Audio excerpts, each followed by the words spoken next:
أعوذ بالله من الشيطان الرجيم. بسم الله الرحمن الرحيم. ولما جاءت رسلنا لوطا سيء بهم وضاق بهم ذرا وقال هذا يوم عصيب وجاءه قومه يؤرعون إليه ومن قبل كانوا يعملون السيئات قال يا قوم هؤلاء بناتي هن أطهر لكم فاتقوا الله ولا تخزون في ضيفي أليس منكم رجل رشيد. صدق الله العظيم. سبحانك لا علم لنا إلا ما علمتنا إنك أنت العليم الحكيم. علماء اور جب جاءت آئے رسولنا ہمارے بھیجے ہوئے فرشتے لوط علیہ السلام کے پاس، سیاہ ناگوار گزرا ان کو بہم ان کا آنا، وضاق اور تنگ ہوئے بہم ان سے ذرعا دل میں، وقال اور فرمایا ھذا یہ یوم دن ہے، عصیب بڑی مصیبت کا، وجاءہ اور آئے اس کے پاس قومہ اس کی قوم کے لوگ، یہرہون دوڑتے ہوئے لئی اس کی طرف، ومن قبل اور اس سے پہلے کانوا یعملون وہ کیا کرتے تھے السیئات برائی کے کام، قال فرمایا یا قوم اے میری قوم کے لوگو، ہؤلاء یہ بناتی میری بیٹیاں ہیں، ہن یہ اطہرو زیادہ پاکیزہ تر ہیں، لکم تمہارے لیے، فاتقوا اللہ پس اللہ سے ڈرو، ولا تخزونی اور مجھے رسوا نہ کرو، فی ضیفی میرے مہمانوں کے حوالے سے، الیسا کیا نہیں ہے منکم تم میں، رجل الرشید کوئی بھلے مانس آدمی۔ حضرت لوط علیہ السلام حضرت ابراہیم علیہ السلام کے بھتیجے تھے، ان کے اوپر ایمان لائے، عراق سے فلسطین کی طرف ابراہیم علیہ السلام کے ساتھ ہجرت کی۔ حضرت ابراہیم علیہ السلام نے ان کو سدوم کی بستیوں کی طرف لوگوں کی اصلاح کے لیے، دعوت و تبلیغ کے لیے بھیجا۔ حضرت لوط علیہ السلام سدوم کی بستیوں کے اندر آئے، لوگوں کو دین کی دعوت دیتے رہے، ایمان کی طرف بلاتے رہے، اور لوگوں کے اندر جو بہت بڑی خرابی تھی کہ مرد شہوت کو پورا کرنے کے لیے مردوں کی طرف رجوع کیا کرتے تھے، حضرت لوط علیہ السلام نے لوگوں کو سمجھایا کہ یہ ہم جنس پرستی برا کام ہے، یہ بدکاری گناہ کا کام ہے، اس سے صحت بھی خراب ہوتی ہے، اس سے جوانی بھی خراب ہوتی ہے، اس سے ایمان بھی خراب ہوتا ہے، اس سے آخرت بھی خراب ہوتی ہے، اس برے کام سے پیسہ بھی ضائع ہوتا ہے، اس برے کام سے اللہ بھی ناراض ہوتا ہے۔ حضرت لوط علیہ السلام بہت ان کو سمجھاتے رہے، لیکن لوگ پھر بھی ایمان کی طرف نہیں آ رہے تھے، اسلام کی طرف نہیں آ رہے تھے، اور اس فعل بد سے، اس بدکاری سے باز نہیں آ رہے تھے۔ تو پھر آخر اللہ تعالیٰ نے 3 فرشتوں کو بھیجا جو انسان کی شکل کے اندر آئے، حضرت لوط علیہ السلام کے گھر تشریف لائے۔ حضرت لوط علیہ السلام نے جس وقت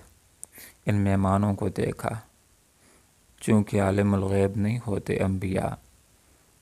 تو ان کو دیکھا کہ یہ مہمان ہیں، ان کو انسانی سمجھا، اور سیئ بہم ان کا آنا ان کو ناگوار گزرا، وضاق بہم ذرعا اور دل کے اندر ان سے تنگی اور غم محسوس کرنے لگے، اس لیے کہ اپنی قوم کے لوگوں کی حالت معلوم تھی کہ یہ تو مہمانوں کے ساتھ بھی چھیڑ چھاڑ کرتے ہیں، یہ تو ان کی بھی پرواہ اور لحاظ نہیں کرتے، تو میرے گھر کے اندر یہ مہمان آئے ہوئے ہیں، اگر لوگ آ گئے اور ان کو مجھ سے چھیننے کی کوشش کی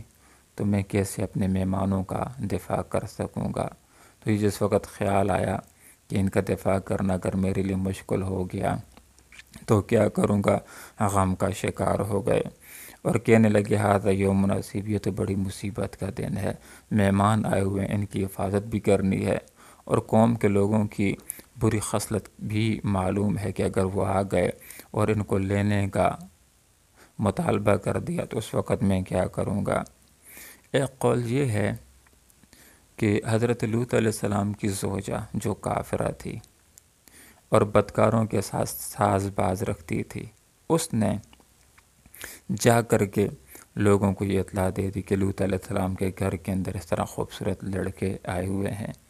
اور لوط علیہ السلام کی بیوی بھی ان لوگوں کے اندر شامل ہوئی کہ جو عذاب کے اندر غرقاب ہوئے تھے۔ وَجَاءَهُ قَوْمُهُ، قوم کے لوگ آئے، يُعْرَوْنَ عَلَيْهِ، دوڑتے ہوئے آئے۔ حضرت لوط علیہ السلام نے گھر کے دروازوں کو بند کر دیا تھا، لوگ بے حیائی کے اندر مبتلا تھے اور نشہ ان کے دماغوں کے اوپر چڑھا ہوا تھا، دیواروں کو پھاند کر کے اندر آ گئے اور مطالبہ کرنے لگے کہ یہ جو نوجوان آئے ہوئے ہیں، لڑکے آئے ہوئے ہیں، جو خوبصورت لڑکے ہیں، ان کو ہمارے حوالے کر دو، ہماری مرضی ہوگی، ان کے ساتھ جو چاہیں گے کریں گے۔ وَمِن قَبْلُ كَانُوا يَعْمَلُونَ السَّيِّئَاتِ، اس دن سے پہلے بھی وہ بدکاری کیا کرتے تھے، برے کام کیا کرتے تھے، بے حیائی کے کام کیا کرتے تھے۔ قال یا قوم، اب حضرت لوط علیہ السلام لوگوں کو دعوت دے رہے ہیں، لوگوں کو سمجھا رہے ہیں اور ان کو پیار کے ساتھ سمجھا رہے ہیں کہ لوگو یہ غلط مطالبہ نہ کرو اور فعل بد سے بعد آ جاؤ۔ ہؤلاء بناتی، یہ میری بچیاں ہیں، یہ تمہارے لیے پاکیزہ تر ہیں، میری بیٹیاں ہیں، میری بچیاں ہیں۔ اس سے ایک مراد یہ بھی ہے کہ امت کی جتنی عورتیں ہوتی ہیں ان کا ایک لحاظ سے نبی روحانی باپ ہوتا ہے، وہ ساری نبی کی ایک لحاظ سے بیٹیاں ہوتی ہیں، تو نبی نے ان کو یہ بات بتلا دی کہ ان عورتوں کے ساتھ شادی کرو اور جائز طریقے سے اپنی شہوت کو پورا کرو، اس کو اللہ تعالیٰ نے تمہارے لیے حلال کر رکھا ہے۔ یا مراد یہ کہ میری بچیاں ہیں، ان کے ساتھ نکاح کر کے جائز طریقے کے ساتھ اپنی خواہشات کو پورا کرو۔ یہ مردوں کی طرف متوجہ ہونا، ان سے اپنی شہوت کو پورا کرنا، یہ حرام کام ہے، یہ گناہ کا کام ہے، اس سے اللہ تعالیٰ ناراض ہوتا ہے، اللہ کا غضب بھڑکتا ہے۔ فاتقوا اللہ، لوگو اللہ سے ڈرو اور میرے گھر سے چلے جاؤ اور ان مہمانوں کا اکرام کرو، ان کے ساتھ چھیڑ چھاڑ کرنے کی کوشش نہ کرو، اور تمہارے گھروں کے اندر جو عورتیں، تمہاری جو ازواج ہیں، بیویاں ہیں، ان کے ساتھ اپنی خواہش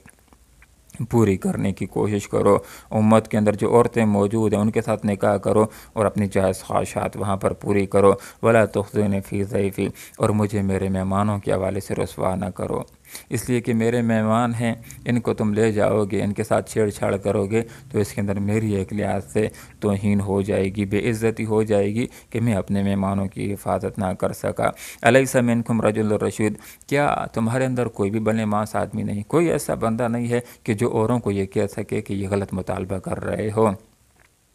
یہ غلط بات کا مطالبہ کر رہے ہو، یہ کام نہیں کرنا چاہیے، اس سے تمہیں باز آ جانا چاہیے۔ کیا تمہارے اندر کوئی بھی ایسا آدمی نہیں ہے جو تمہیں سمجھانے والا ہو؟ ان آیات سے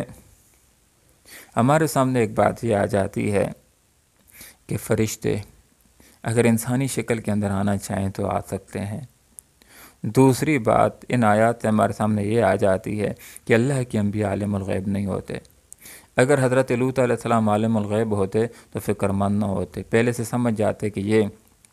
فرشتے ہیں اور بدکار لوگوں کے اوپر اللہ کی طرف سے عذاب لے کر کے اترے ہیں، تو شروع ہی کے اندر مطمئن ہو جاتے کہ فرشتے ہیں، ان کو کوئی بھی نقصان نہیں پہنچا سکتا۔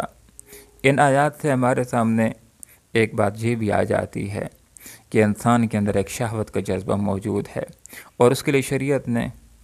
ایک جائز راستہ بھی دے رکھا ہے، اور وہ نکاح کا راستہ ہے۔ آپ صلی اللہ علیہ وسلم نے ارشاد فرمایا کہ اگر کوئی آدمی مجھ کو دو چیزوں کی حفاظت کی ضمانت دے دے تو میں اس کو جنت کی ضمانت دیتا ہوں، ایک زبان کی حفاظت اور دوسرا اپنی عزت کی حفاظت کی۔ تو یہاں پر اللہ رب العالمین نے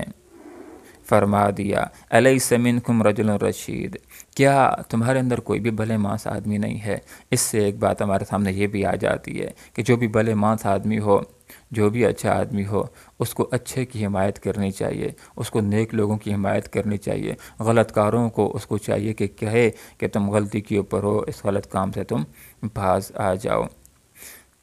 اس واقعے سے ہمارے سامنے ایک بات یہ بھی آ جاتی ہے کہ اگر کسی کے پاس کوئی مہمان آ جائیں تو مہمانوں کا اکرام کرنا بھی ہوتا ہے، اور ان کی حفاظت کرنا اور ان کی عزت کی حفاظت کرنا بھی ضروری ہوتا ہے۔